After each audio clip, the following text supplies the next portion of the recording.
Hi guys, Gaming Bear here. Right, some things are in the wind, and we're in a bit of a crux situation with Antifa and their communist masters and Soros, who's funding them, that sort of thing. And where are we on this side?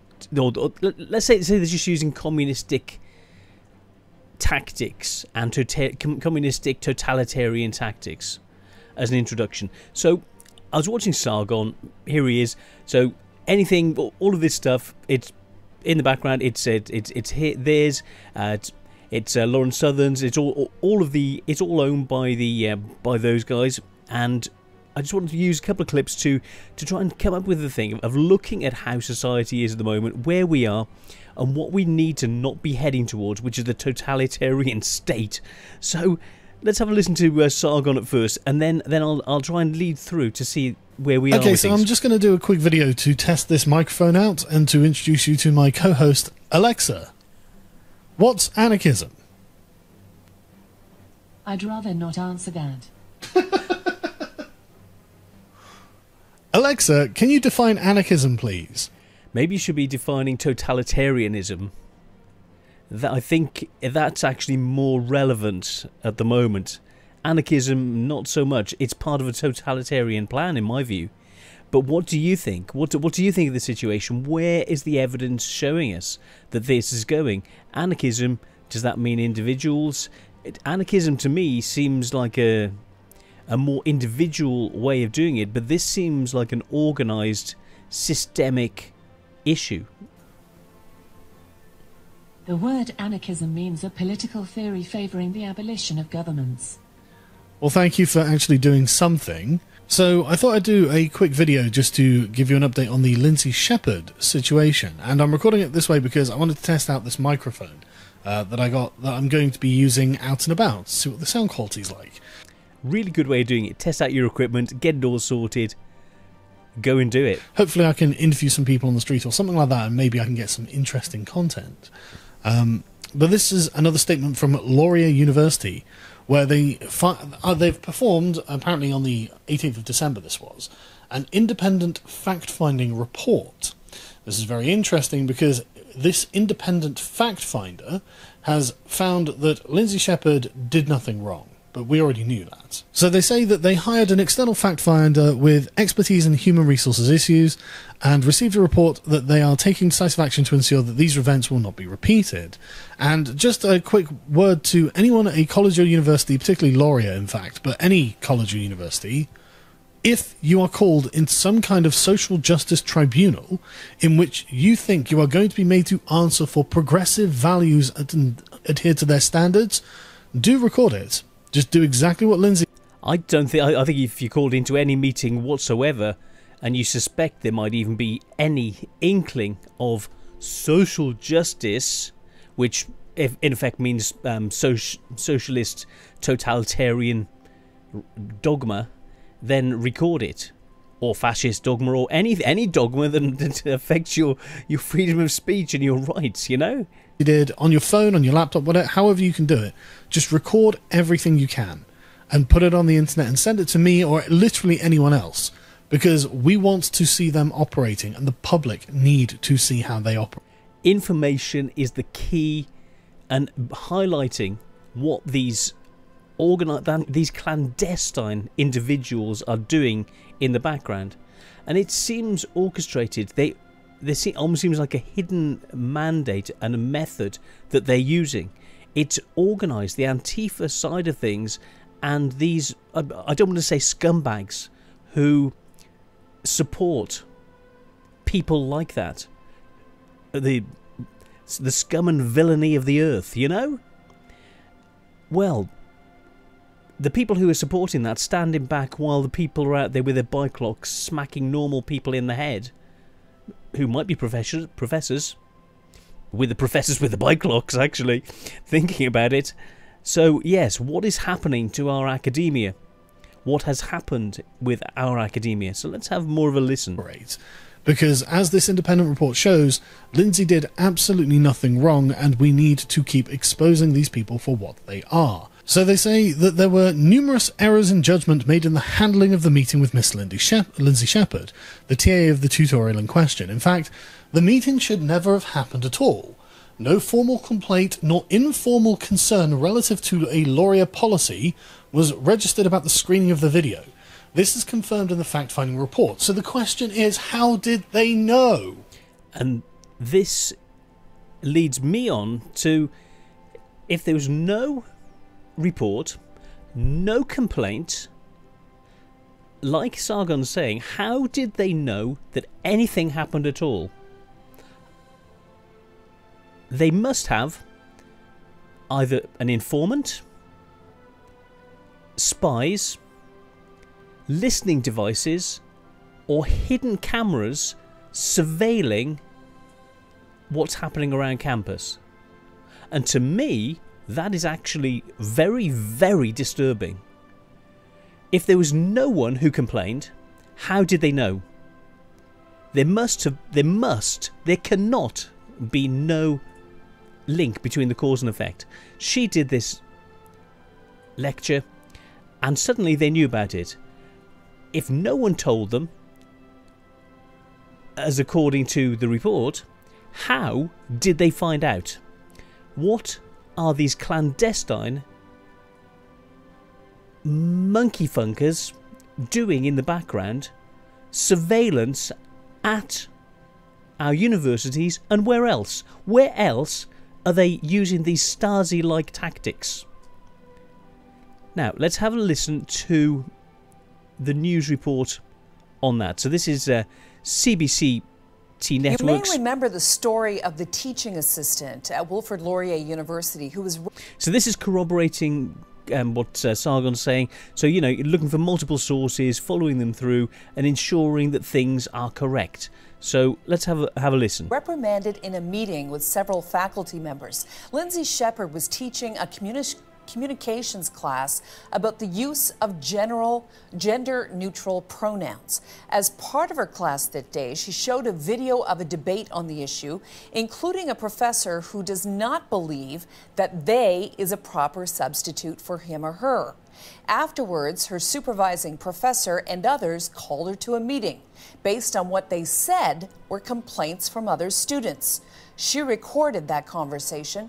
Here's an excerpt. The reality is that it has created a toxic climate for some of the students. How many? It's great that... Ooh, like how many? Okay. One? May I speak? I have no concept of like how many people complained, like what their complaint was. You haven't showed me the complaint. There was no complaint. There was no one behind this. They knew because somehow they were surveilling her.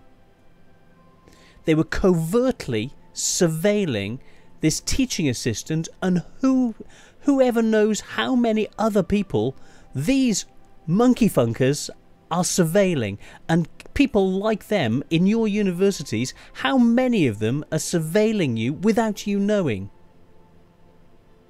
Yes, I understand that this is upsetting, but there's also confidentiality matters. There's also lies by a bullshitting monkey funker like him when he knows there was no complaint, but he has whatever surveillance in the background in place to watch people, to look for wrongthink, which leads me on to the situation that's happening. Tim Pool, this is his Timcast, and looking at what's happening with Antifa, which is an organised body. Let's have a listen to what's happening on this side, and we'll have a look at more of the surveillance side in a moment. But I think it's interesting to see how many people on the left are cheering for the actions of Twitter, policing, even celebrating acts of violence. Meanwhile, they're calling out the prosecution in DC for accusing somebody of incitement based on celebrating acts of violence. So Antifa is on trial. The J20 trials are still underway, with the jury set to continue deliberations tomorrow morning, and a lot of interesting debates are happening around this case. Now, the prosecution and the defense both agree None of these 6 defendants, these are the first to actually go on trial, committed any property destruction. The question is whether or not they were protected under the First Amendment as protesters, or were they willfully aiding the Black Bloc in their property destruction. Now, The Intercept tweeted, prosecutors in the J20 trial have a novel theory of group liability where nearly 200 face prison for the acts of a tiny fraction of demonstrators. To which I responded, yeah, it's called conspiracy. It's not novel. The issue is whether the jury agrees. I've been covering protests and conflict for a long time, and I would say it is beyond a reasonable doubt that the average person wearing Black Bloc, putting on a mask and glasses and a scarf, hiding their identity, know full well they are doing it to protect individuals who would commit acts of violence from prosecution. Often they commit what's called a de-arrest. The police will grab one of these people in Black Bloc who just smashed something or did something in which they are going to be arrested, and other members of the Black Bloc will push the cops and grab the individual and pull them out, hence a de-arrest. The reason they're wearing all black is to make it harder for police to identify individuals. It seems like the only logical outcome is that eventually the police or some prosecutor would go for conspiracy charges. Essentially that any individual in this group who knew property destruction was happening and stayed helping these individuals hide themselves, that they were committing a crime of some sort. Now, it gets particularly interesting because the prosecution is even arguing that medics and journalists were aiding in the destruction. According to The Intercept, many of the facts on which the prosecution bases its case are themselves absurd. What do you need a medic with gauze for? Qureshi asked Brittany Lawson. Now, Qureshi is one of the prosecutors. Brittany Lawson, an oncology nurse from Pittsburgh who attended the protest as a medic. I thought this was a protest. While organized medical volunteers... Yes, so what you see is the coordination. It's not just people turning up, it's coordinated. This is all linked together as a network of people working together, communicating, and trying to undermine society, trying to create a totalitarian system, saying we want to smash the system, but in effect they're putting in place a totalitarian system overseen from the universities with their foot soldiers on the ground, backed by Soros money to overthrow legitimate governments. This is really, really worrying. You know, really, really worrying. Volunteers have attended protests from the Arab Spring to Occupy Wall Street to Standing Rock to Charlottesville. Qureshi saw something sinister in Lawson's bag of medical supplies, which were entered into evidence. She wasn't prepared for a march or protest, she was prepared for war, said Qureshi. She was going to be there to help members who are in black, who get pepper sprayed, who get hurt because they're provoking police, to mend them and then get them up on their way so they can continue their destruction. Now, in all the protests I've seen, I would say that many of the street medics are ideologically aligned with the Black Bloc. However, they treat everybody. I've seen regular old protests, not riots, regular protests with people waving their little signs, where an individual collapsed due to heat stroke or fainted, and the street medics are there to provide general relief to anybody. However, in the case of the Black Bloc, it is interesting. It's an interesting argument that mending protesters who have been pepper sprayed allows them to continue the destruction. And moving beyond the medics to the journalist Alexei Wood, who I've talked about a bit in the past, this gets a little bit annoying for me. Qureshi also questioned why a self-declared journalist would be knowledgeable about protest policing. Quote, how is he an up-and-coming journalist and he's talking about a kettle, unquote, he asked. I didn't know what a kettle was before this case. Did you? Well, I do, but that's with my police connections in the background. And having seen that that's standard procedure for police to control any people they don't like and any groups that they see that could be an issue. So it's, for me, I just thought it was normal. I thought everybody knew about kettling, so I disregard that. So, but let's look at a bit of the Stasi training. Let's have a look up. This is what old-style surveillance was like. Die anschließende konspirative Durchsuchung des Bades, der Küche und der kleinen Abstellkammer.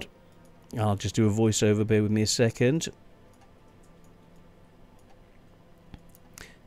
The kitchen and storage room produced no other leads. They're going through the documentation. Leads pointing to intelligence resources and or espionage. Activity could not be acquired, but they're using Soviet. A large part of the handwritten documents and types were found, and they're copying them, especially those that could contain prosecutable content. They've broken into someone's house. We were duplicated in the kitchen with a Soviet copier, including amongst the pages with names and addresses. The Stern is a German newspaper. So basically, someone who's in contact with newspapers, they've got social issues, and they're talking to the press about what's happening. And here are the police or the underground network, the Stasi, in the background, going in, sneaking into their flat, because you can see they're breaking in. This is them breaking in earlier. We're in the rooms to the left, the right of the auditor's apartment, and they're actually breaking in. This is a training video. Going in, this is a real live Stasi situation. The officers deploy for the search in the contact. They enter the apartment building using skeleton keys, deadbolts using open deadbolts using skeleton keys. Get in. They have someone on guard on the outside. Search officers confirm that no one was in the apartment. They're going in. They don't have. They don't need warrants. They just do it. They go in, copy your documentation, use anything they can to copy your documentation. This is old-style, totalitarian systems.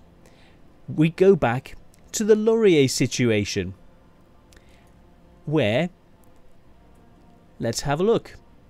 Number of people is confidential? Yes. Okay. It is one or multiple students who've come forward saying that this is something that they were concerned about and that it made them uncomfortable. Right, so we're looking at Stasi-esque techniques, secret police techniques run from normal universities. This is how deep this corruption of our systems has gone. We have turned underneath into a Soviet police state. We just don't actually show. We don't see. We're not putting out there that this is the situation. But this is under the surface what is really happening in the universities at the moment. Watching people, what other systems are in place with this totalitarian system, with the swamp in the background against us. I just find it really mind-blowing. Then this guy, personal history, Timothy Garton Ash did a book, The File, A Personal History. And this is looking at what it's like to be in a file, to have your details there. They'll have details on you, they'll have people spying on you, and they will be watching your every move. So let's have a listen. Now that was a file in brief. And it was a strange and unsettling experience to read it. But I then hesitated long and hard before deciding to do anything more with it. Because actually, to write a whole book about your own secret police file might be considered a somewhat self-indulgent thing to do, particularly if your code name was Romeo. Now this was back in 1997,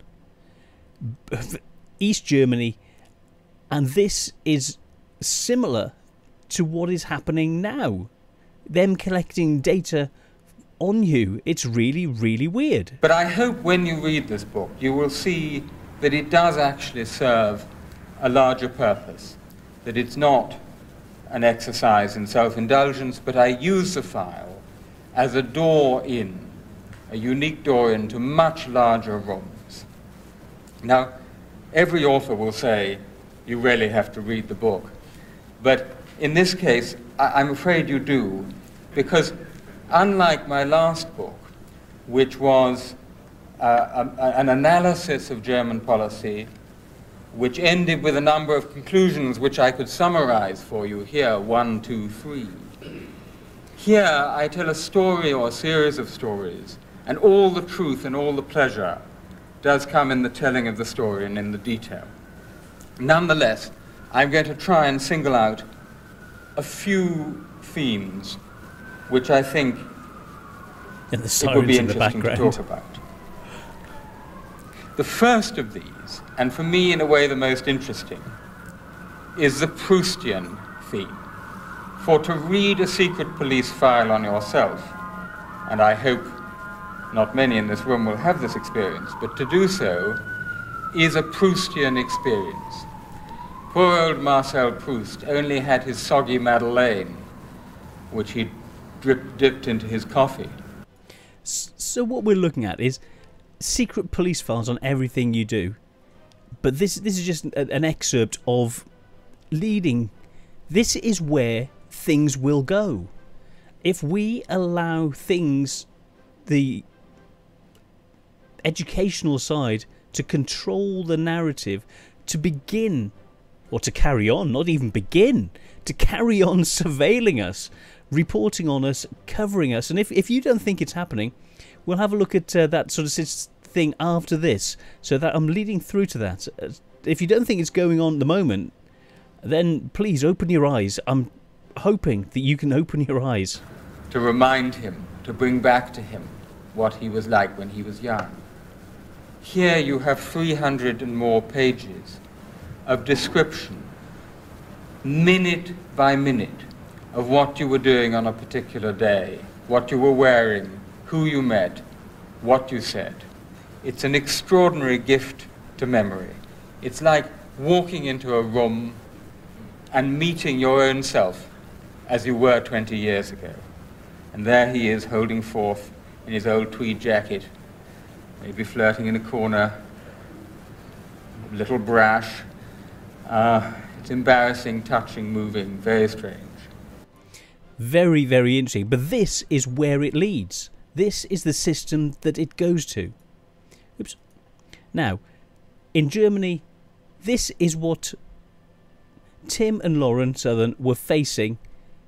Let's have a listen to their recent experience of what Antifa, the Black Bloc, and these cultural Marxists or social, these people, of what they do. All right, hey guys, I am here in Germany at the G20, and I am with Tim Poole. Hello. Welcome. Tim, why are we at the G20? Actually, we didn't come together. We just ended up in the same spot, and it's gotten us into a bit of trouble, but we'll get to that. No, it gets me in trouble. No one. I'm in trouble too. Why? Who's mad at you that we're hanging out? All of the people trying to kill. Oh, you mean? Yeah, no. Other people are mad at both of us. Yeah. But why are we at the G20? What is the G20? If you can explain. The 20 largest economies meet to discuss policy, for the most part, and then you get this is supposedly people are claiming the largest black bloc, Antifa gathering ever. Mm-hmm. There's literally 6,000, 7,000 people. Where you find the Black Bloc, you find trouble, you find socialist, communist trouble with these people using Nazi-esque tactics. Not these people, the Black Bloc, I mean. I don't want to say they're all Antifa. There might even be more than that. There's at least 1,000 plus Black Bloc. Yeah. I've never seen a Black Bloc this big. That's not the whole protest, that's just the front.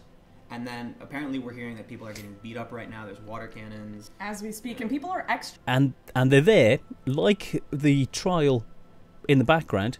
You saw just how similar they were looking at that, so people can't find them. They're there. It's there to, even if they don't do the criminal acts themselves, they're there to facilitate criminal acts by certain individuals within that block, and that's the reason they do it. Otherwise, why would they dress similarly? There's a method to it, and there's a reason, so they can't be found. So they are covering, and it is a conspiracy. Hence, I believe that they should be prosecuted for being part of the conspiracy, for allowing the crimes to be able to go ahead, because them being there facilitates the crimes. Hence, conspiracy. Also, the danger and the following. Let's go through. Let's have a look. And things up there. Go back about the surveillance side of things. Like, who are... So what ends up happening is, I think the photo they shared, they didn't think anything of me, but someone... No, they actually cropped you out and zoomed in on you. No, that was after someone responded to that photo saying, hey, that's Tim Pool on the far right.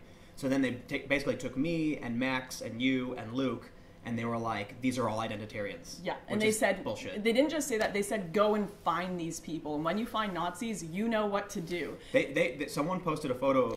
So what we're looking at, this is the methods they use. They hunt people down, they target people, they surveil people, and follow people and do whatever they want because they know that they can get away with it because they're all dressed in black and they can do whatever they want, whenever they want. Let's listen to more of what's going on, or what's happened. Lauren, and it said, fascist, identitarian is here, it's time we put an end to this. Yeah. That's what they said with a picture of you. So everywhere we were going, there were people pointing us out and starting to see us. Mostly everywhere you. We walked. Mostly me, yeah. So I went and I hid in a bar. Step a little bit more back. Okay. When you were wanting to wait for Tim, they were already all around us. That's why we don't wait for Tim when he's in the bathroom. We walk out. Okay. And keep holding space.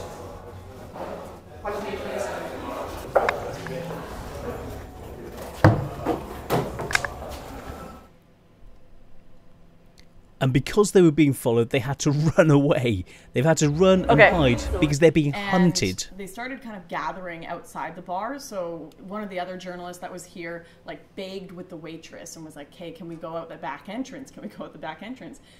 We try to go out the back entrance, and it's all barred off. Like, all of the alleyways out are barred off. So we're stuck at the back there.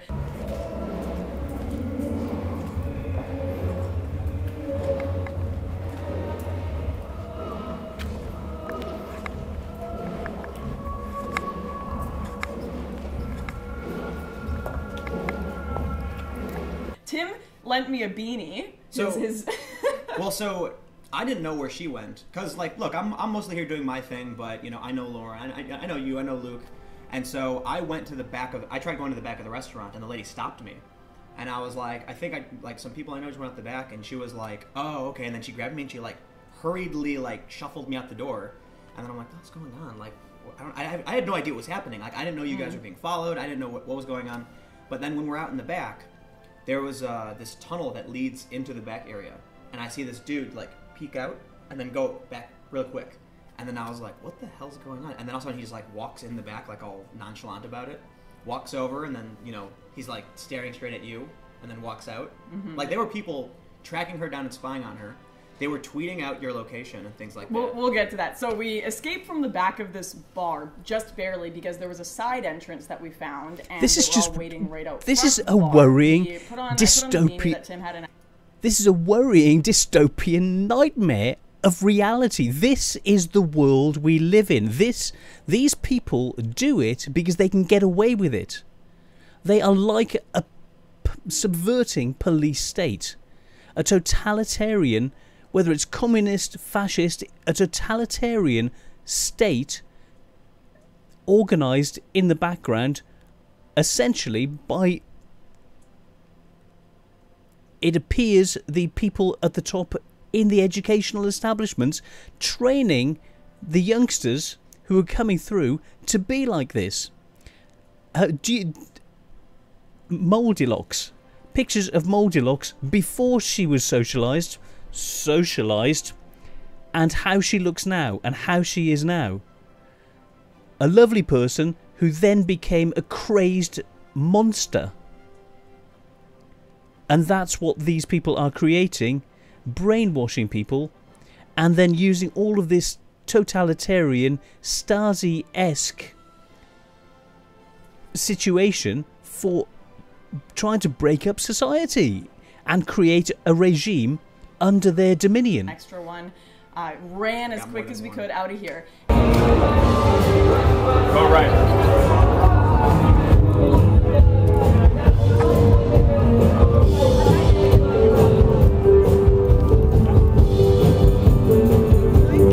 And as I was leaving, everywhere I went was being live tweeted by this Antifa site, and they were like, Lauren Southern is at this location, Lauren Southern is at this location.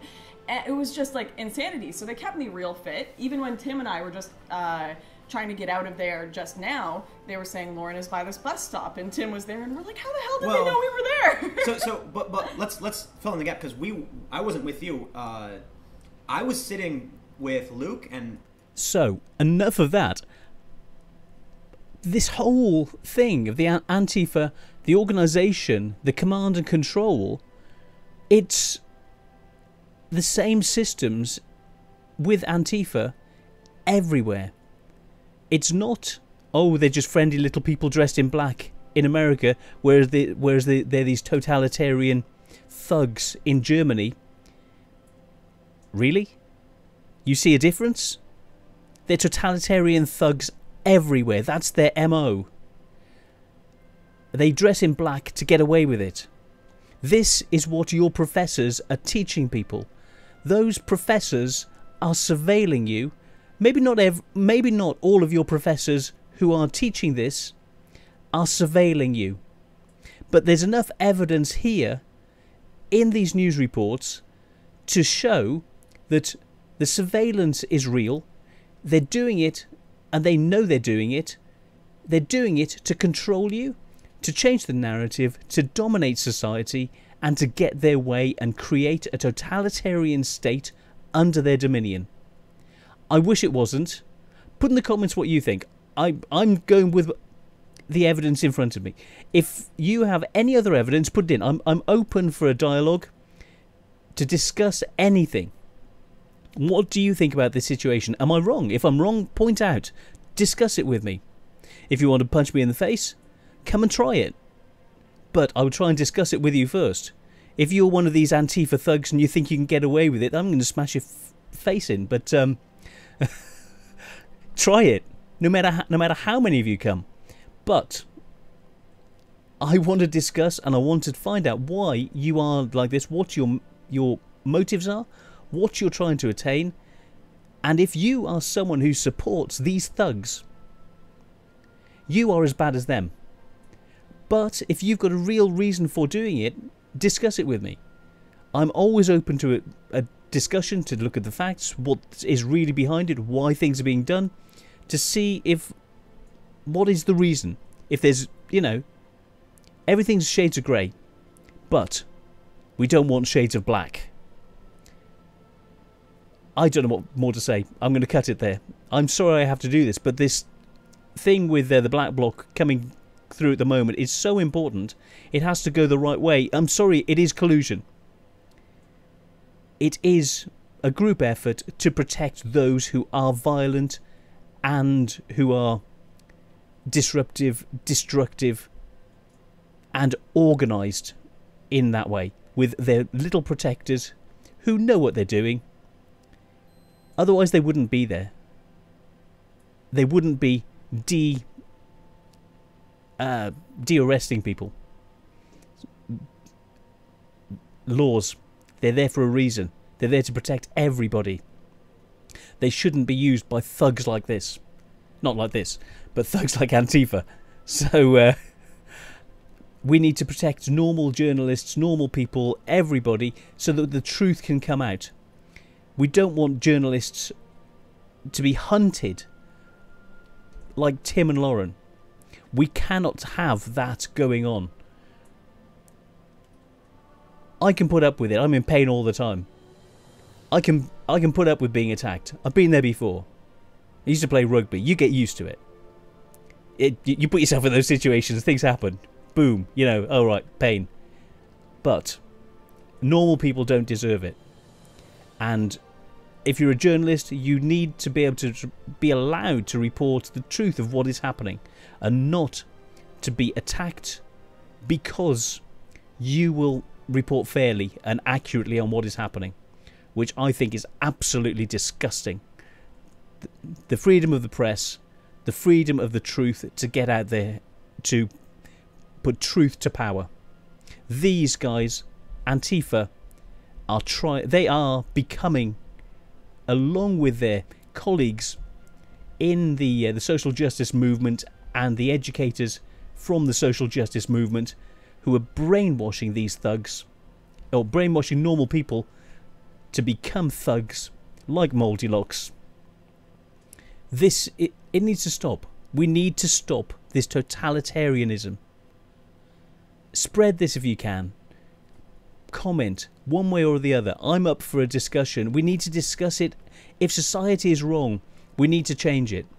Not through violence, but through discussion. But I will stand up to be able to discuss against people who only know violence, who do not know cognizant, reticent ways of thinking, and to be able to just have a great dialogue, who only know aggression. We need to stop the aggression. We need to stop people being hurt. We need to discuss it. And politicians, we need to come together to help politicians make the right choices for what we want. We don't want politicians who just do their own thing. We have the communication. If people are frustrated and they feel the black bloc is the only way for getting their point across, well, we're in society. Violence is never the answer. Discourse is. Come and chat. Spread this if you agree with me. If you disagree with me, put in the comments. I want to have an open dialogue. I want to know what the positions are. I want to know why this seems like a totalitarian state that's in place to destroy or to try and get rid of what we have. That's all. That's all I can say for now. Thank you guys for listening, and I'm so sorry. See you all soon. Take care. Bye.